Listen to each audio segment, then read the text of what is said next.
18-year-old Leah Betts with what was to prove a fatal dose of ecstasy, and who has still to answer for it? Dispatches investigates.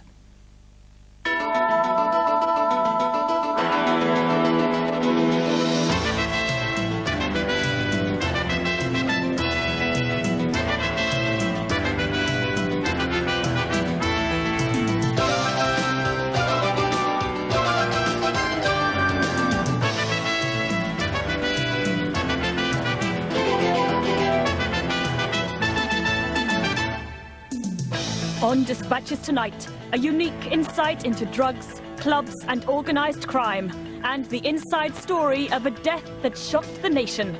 Tonight, the question that 2 trials have so far failed to answer: who sold the ecstasy tablet that killed Leah Betts? Dispatches goes on his trail with exclusive evidence from this man, doorman at the club where the drug was bought. Tonight for Dispatches, reporter Alex Thomson explores the criminal underworld of Essex, revealing the links between one notorious gang and those who guarded the door. That's Dispatches, on a national concern, ecstasy, intimidation, and every parent's worst nightmare in The Firm.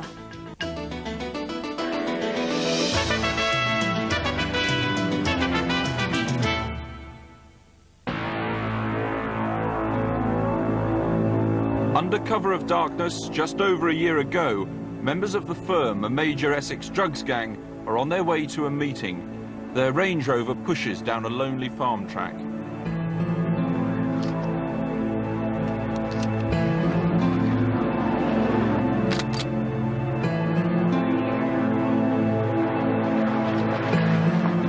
Seconds later, all 3 men were dead, blasted in the head from a pump-action shotgun at point-blank range. Craig Rolfe, aged 26, the driver, killed so fast his hands were still on the wheel, 1 foot firmly on the brake. Slumped in the back, Pat Tate, 37, a violent man, a bodybuilder, shot in the stomach and head. In front, Tony Tucker, 38, a prominent member of The Firm, a gang of up to 80 people. There was so little blood spilt, those who found them thought they were asleep. 2 men from outside The Firm have been charged with the murders.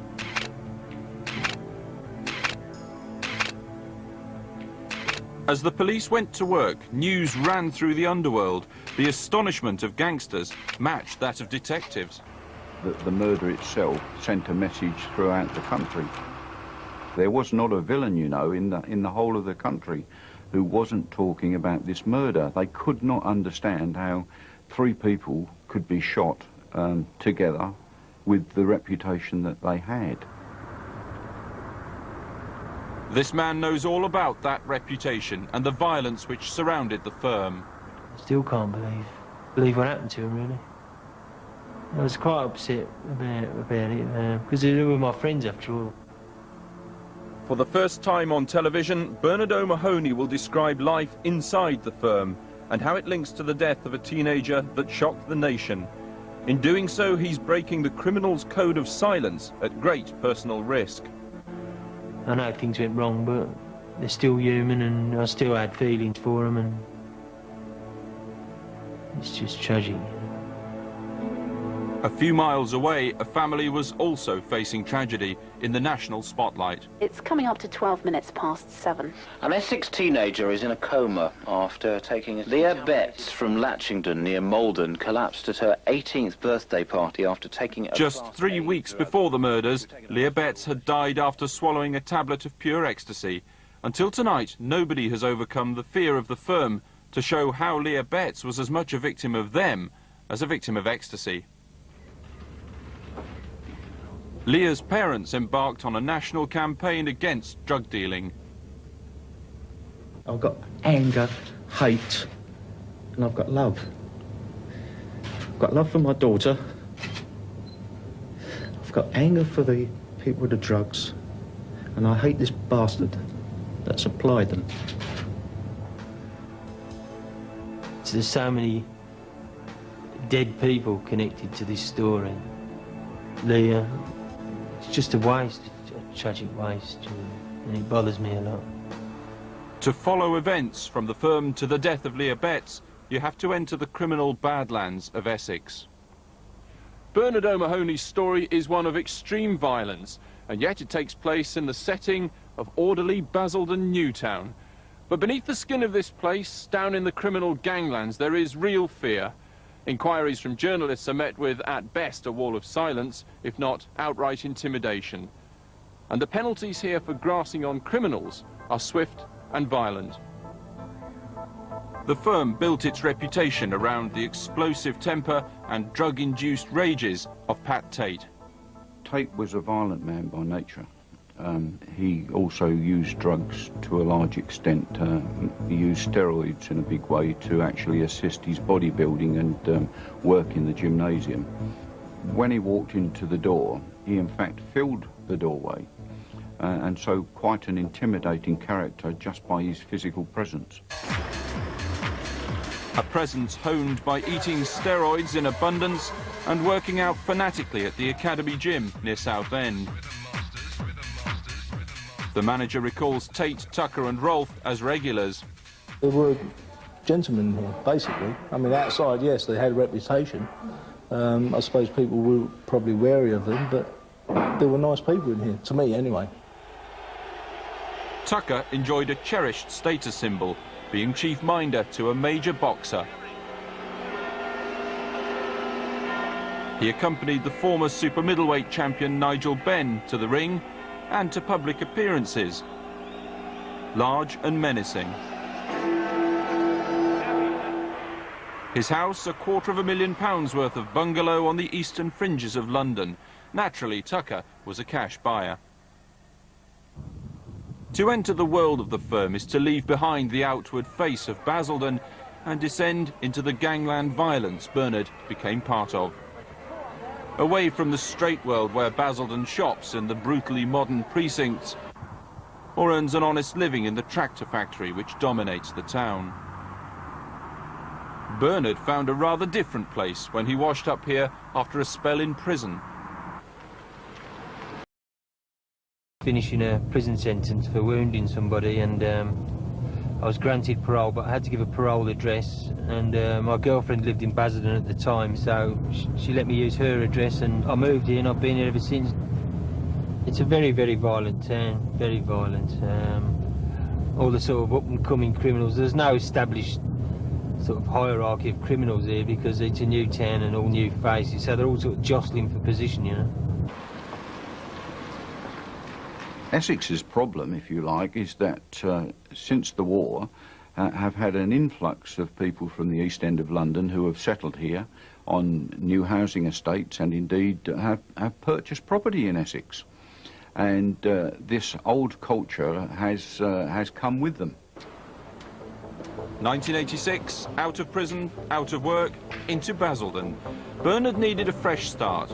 He was not the kind of man who was going to wander around the local job centre. This was where he went in search of work, Her Majesty's Prison Maidstone.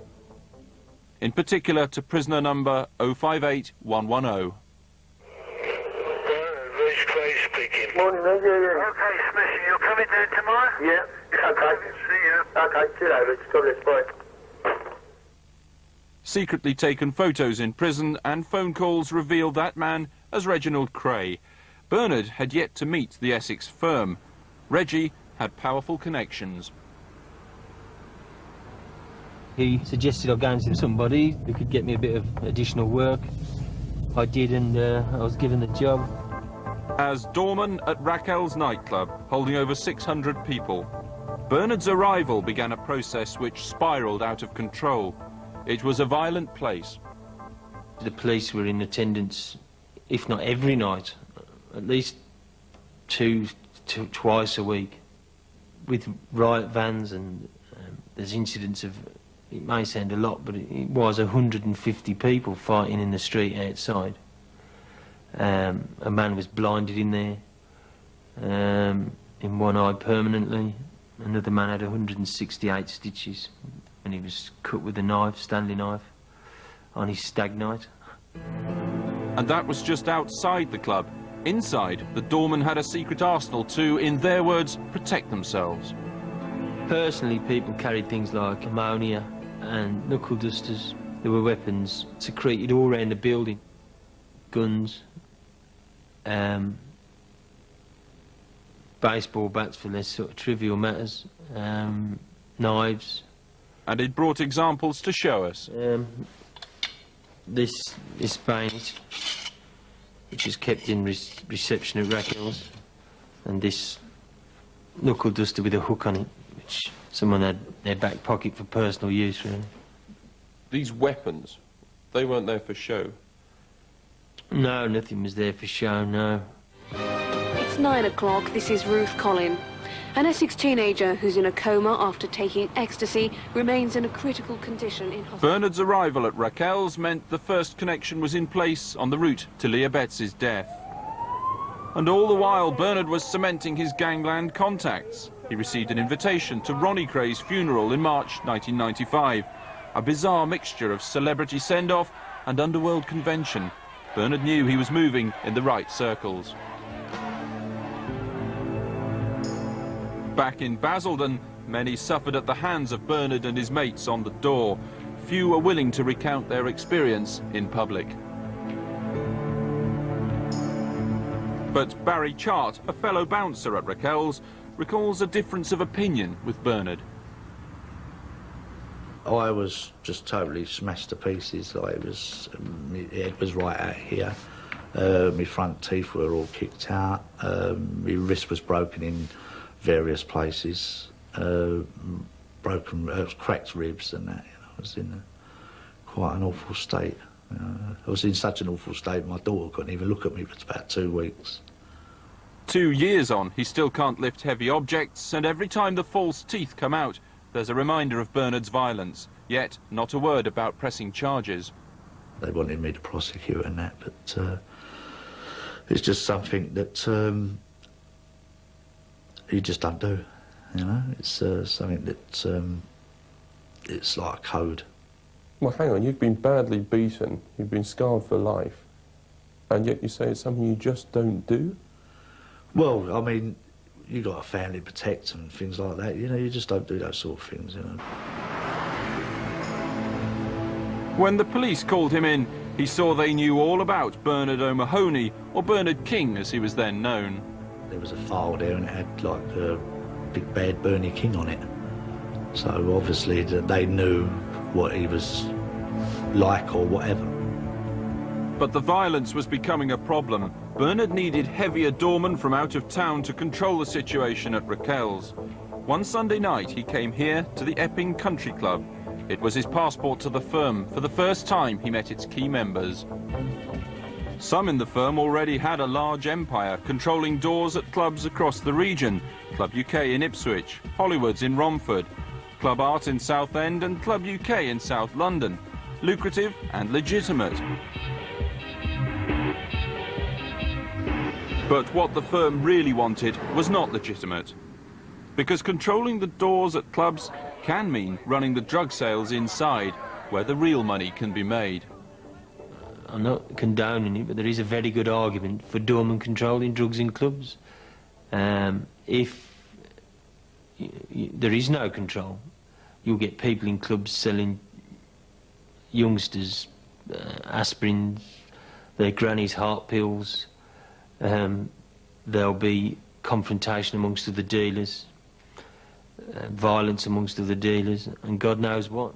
You're saying that doormen in Britain's nightclubs are in effect trading standards officers for the illegal selling of drugs?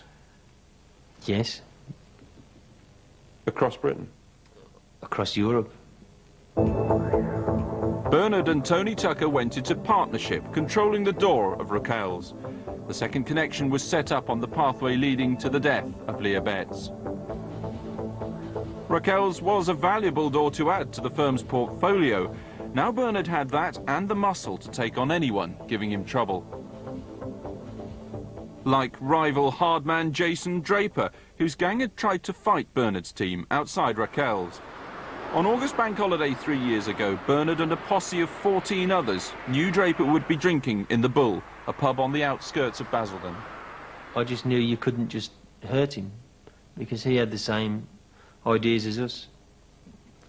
If he was stabbed, he'd think I've got to go back and do worse. Are you saying you'd have to kill him? That was the decision reached, yeah. And it was agreed on Bank Holiday Monday I'd go to this pub with other people. He would be temporarily blinded with cleaning fluid, industrial cleaning fluid, squirted with it, pushed through the doors, beaten, then left on the pavement, and he'd be shot. The fact that the Bull was packed with a bank holiday crowd of families made no difference. The gang piled in, spotted Draper, and went to work regardless. Jason was at the bar with his friends. He was squirted with fluid and attacked with batons, knuckle dusters and a machete. He was hit a couple of times with the koshes and a couple of times with the machete.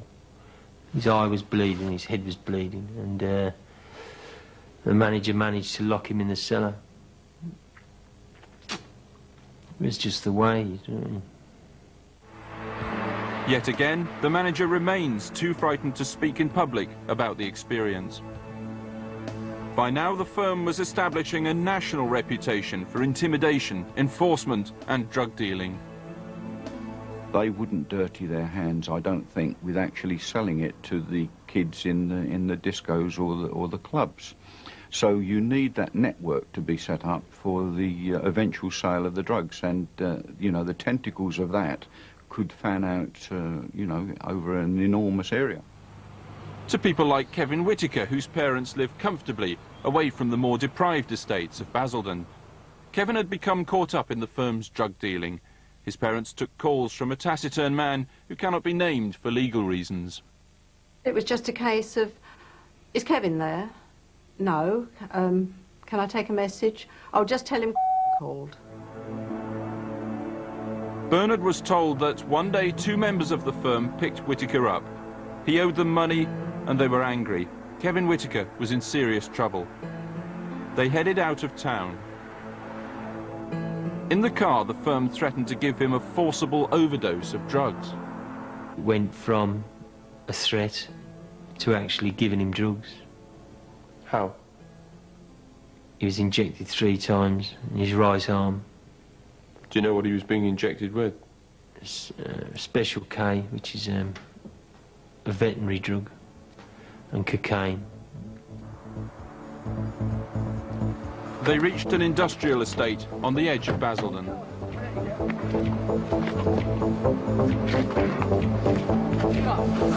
Come on. Come on, get up. Come on, get up. But he couldn't get up, because Kevin Whitaker was dead. The firm had claimed another life. Afraid they'd be spotted, they put him back in the car and drove several miles before dumping his body at the roadside. The coroner recorded an open verdict. He stated, "There was a series of relatively fresh injection marks over the right elbow, with some older marks to the right forearm, consistent with non-therapeutic injection." His parents were horrified. They have never felt it was the suicide of a drug addict, as some suggested. He didn't like needles. We were told initially that there were 3 marks in his right arm. I said, well, he's right-handed, so he wouldn't have done that. If he was going to do something, it would be in his left arm. Well, the verdict was an open verdict the coroner gave, but I felt it should have been a murder verdict. But I was just flabbergasted, really, at the verdict, open verdict. Essex police say the file's open, but they've no firm evidence that Kevin Whitaker was murdered. He couldn't drive, Whittaker, yet he ended up miles from home. He didn't inject himself with drugs, he was terrified of needles. But the police couldn't prove it. They met with this wall of silence, and so it wasn't pursued. He was just written off as someone who died of a drugs overdose. The firm had taken a man's life directly, with little publicity. But Bernard's time with the gang was going to cause another drug death, and with it a shockwave of national attention, which would blow the firm apart.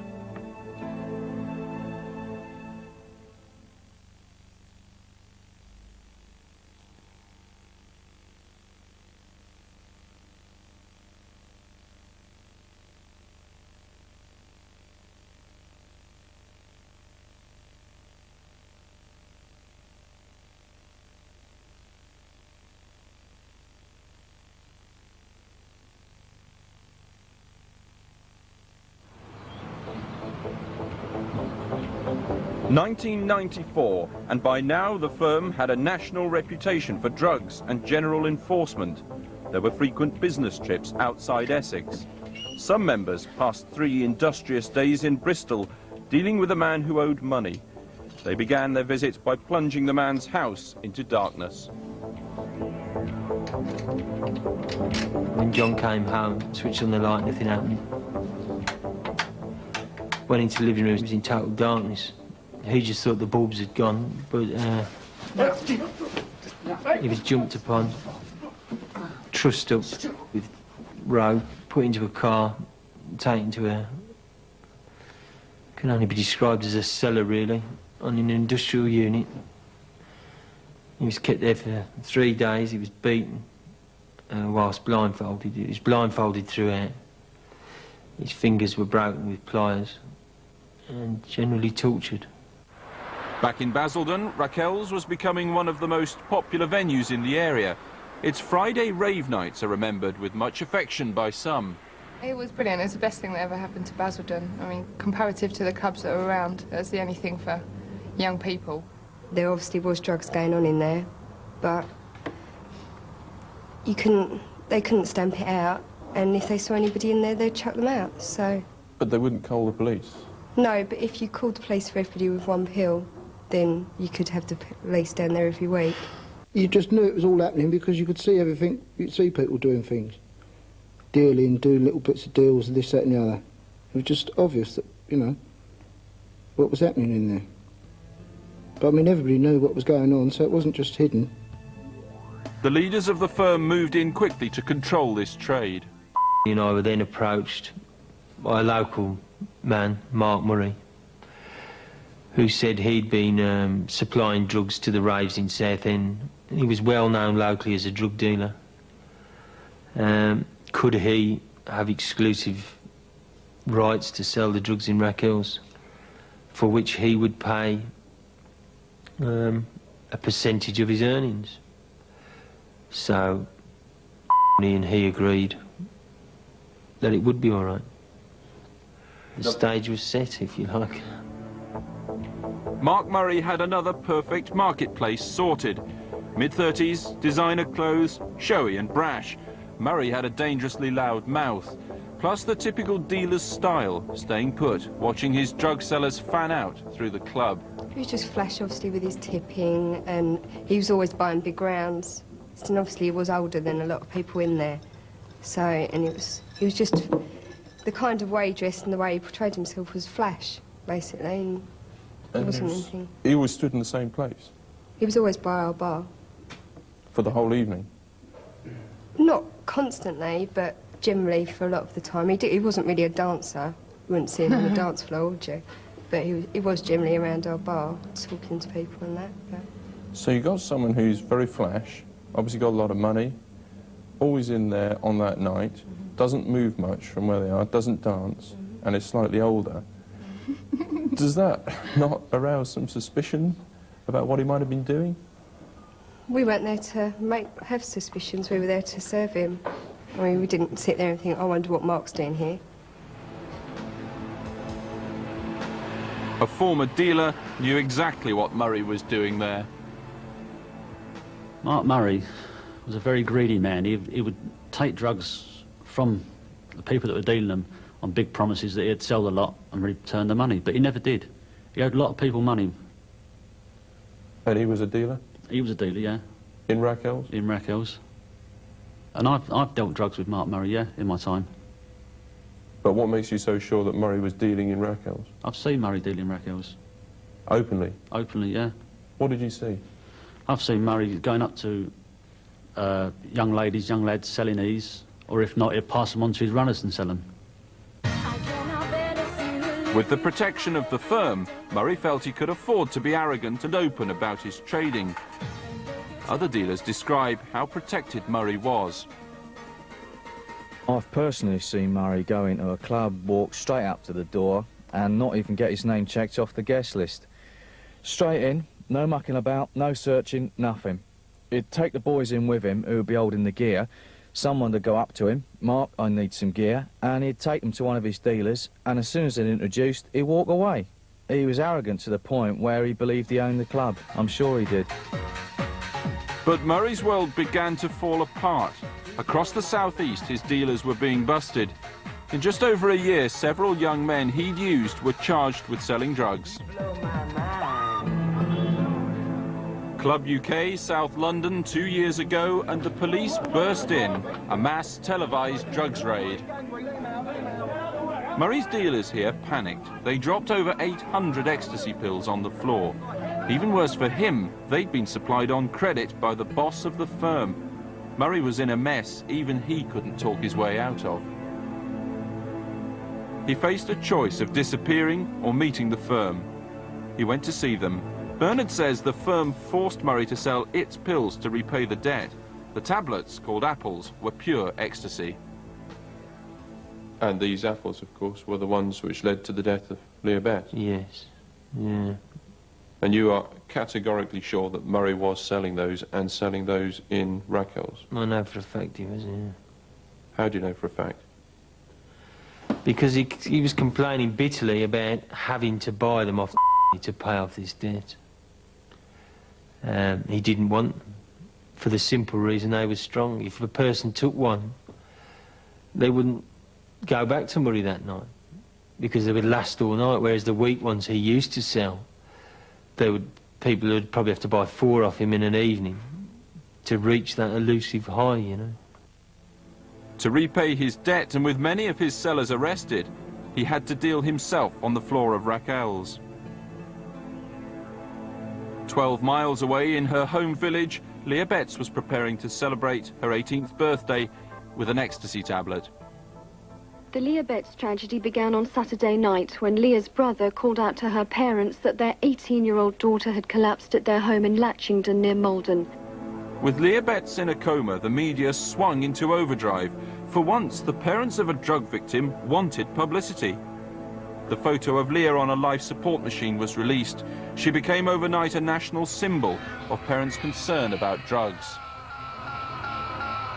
The effect on Racquels was immediate and final. It was dead, totally dead. There was television cameras outside, police outside, people handing out the pictures of Leah Betts in a coma, and obviously that wasn't the environment for people to come in. They didn't want to come and have police searching them, police looking at them. They didn't want their mums particularly seeing them walking into clubs, maybe. Tim Gillett has joined me in the studio. Tim. David, bad news. The 18-year-old Latchington teenager, Leah Betts, has died at Broomfield Hospital. Leah's parents have told a news conference at the hospital. She told me that she had taken it before, 3 times before. This was the 4th occasion. She told me that it had been dubs she'd taken before, and this was an apple. She told me she'd even taken a joint. And we subsequently found out afterwards that she'd even tried speed. Now, it comes home a little bit hard because you think that your daughter is pure and clean, and there wasn't any telltale signs up until then. For the firm, Leah's death was catastrophic. The public scrutiny was intense. They were under suspicion. One of those being questioned was Mark Murray. To take the heat off, the firm tried to get Stephen Packman, a friend of Leah Betts, to admit to the crime. When he was questioned by police, the firm put him in the national spotlight. Bernard, wearing a concealed tape recorder for the News of the World, met Packman at a filling station. A photographer was hidden close by. It's well lit, it's on video, plenty of people there, just so he'd feel safe and we'd feel safe, because I thought there was a possibility we'd be set up as well, you know. Well, you could have been set up. Yeah, because there's been a lot of allegations made about the Doorman that week. He showed us where they'd stood for the press photographer. So you came over in position here on the edge of the garage forecourt. Now, what was it that Packman said that so convinced you the man who sold the ecstasy tablets was Mark Murray? He was describing him to be about mid-30s, collar length, straggly hair, wearing a blue shot jacket, bomber-style jacket, but it was more where he described where he was standing, you know. He said he was at the top of the stairs at the top bar, which is where Mark Murray always stood. So I was convinced it was Mark Murray. I know it was Mark Murray. So you're in a very illuminated area. You're under video surveillance from the garage forecourt. Where was the press photographer? In the van over there, concealed. The newspaper got its pictures of the innocent packman. Suspicion was deflected from the firm. The photos and tapes became central to the prosecution case during last week's trial. Packman was acquitted. To this day, he has never identified Mark Murray. When Murray dealt at the club during the Friday night raves, he lived here in Basildon's maze-like Summercoats estate. But Murray's now fled to Spain, from where we secretly taped him, protesting his innocence. And this other thing about how I've been already, I've been taken in, or they said I'm a drug dealer and this, that and the other. I've never been arrested for anything in my life. A convicted drug dealer, he said in the paper. What's all this? So at the moment, you're saying to clear my name, but at the moment, there's nothing wrong with my name. If there was anything wrong with my name, there'd be a warrant out for my arrest, surely. See, the thing is, I've never met this fucking packman. This is what I'm figuring. Has the fella been threatened? I'm not going to criminally say it because I've done nothing. There's people I know, you know what I mean, that are, how can we say, dangerous people. Is it those dangerous people who are keeping Murray abroad?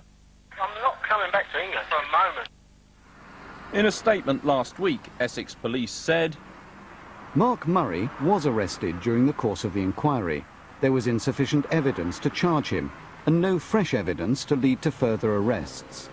As far as this investigation is concerned, this is as far as we can go. Immediately after Leah Betts' death, Bernard claims the police did not question all the door staff, who were obviously a key group of suspects. I was head of security there, and I've not been interviewed about the goings-on at Racquels by anybody, and no other doorman has either. You're quite sure of that? I'm positive of it. Essex police say they did formally interview door staff, but Bernard maintains the staff list police used did not cover many of the men who worked on the fatal night.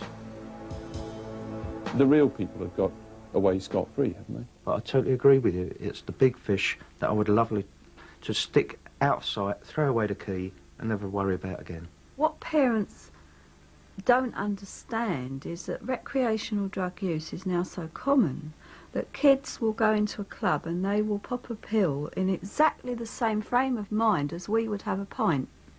They see it as no different to that. The story of Racquels and the firm raises major questions for club owners, the council and the police. Questions echoed across Britain. On the issue of the club's licence, Essex police told dispatches, there were no grounds to oppose the granting of a licence to the holder of Racquels.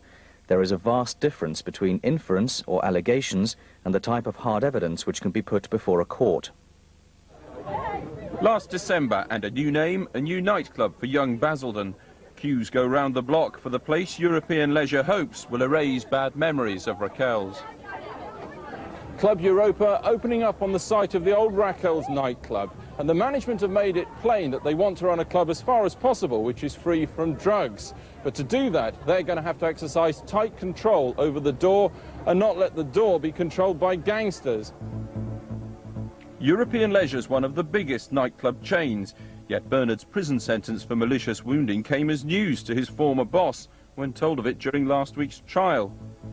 Equally, did they investigate the series of fly-by-night companies through which the firm ran its doorman? The police accuse Raquel's management of leaving their doorman too much to themselves. The information that I got throughout the investigation was that there was a lack of support, really, for the door staff. And perhaps they weren't as aware of what they should and shouldn't be doing in respect of people attending and getting into the premises. European Leisure refused us an interview, yet after Leah died, they were quick to appear on local radio. As a company, we do have a no-drugs policy. We train our door staff to look out for the telltale signs, and if any of our management or security staff see anybody on the premises who might be dealing drugs, then they are detained and the police are called. However, Essex police confirm they were never once called by management to investigate drugs in Racquels during the entire year before Leah Betts died, even though former staff say the drug taking was obvious. I mean, how could anyone not be aware? You've got 850 people who are going into a nightclub, hardly drinking any alcohol whatsoever. entering normal and well dressed, leaving drenched in sweat, eyes bulging. How could you not notice it? European Leisure's supposedly drugs-free new club is equipped with a chill-out area. That suggests they acknowledge that punters may bring drugs into the club or take them beforehand. Several agencies bear responsibility for the drugs problem at Racquels. Dispatchers decided to pay Bernard for his time in making this film. Does he feel any responsibility for Leah Betts' death? After all, he ran the door. He knew what was happening, the other side of it. You admit you were turning a blind eye to what Mark Murray was doing. Yes. People watching this will say that makes you at least guilty in part to the operation which led to the death of Leah Betts. No. I am being honest and open. And I want everyone to know about it, so it doesn't happen again. The fact is, you're a criminal, you're a violent thug, and you're a liar. Why should anyone believe what you're saying? They've just got to listen to what I've got to say, and I've got no motives for other than telling the truth, and people in authority will know I'm telling the truth. Whether they do anything about it is a matter for them. And time will tell I'm telling the truth. In the end, the story of Leah Betts and the firm mirrors the situation across the country. People make pledges about drug-free clubs, but gangs will always be ready to exploit any weakness in Basildon, just as other gangs are doing tonight at clubs across Britain.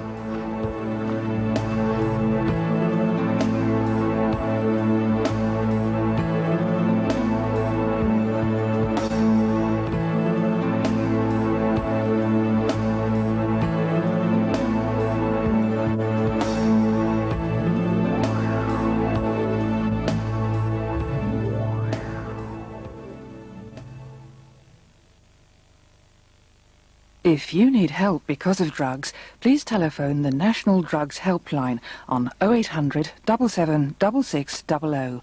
Lines are open 24 hours a day and all calls are free and confidential. That's 0800 77 6600. Your call will not appear on an itemised bill unless you call from a cable telephone.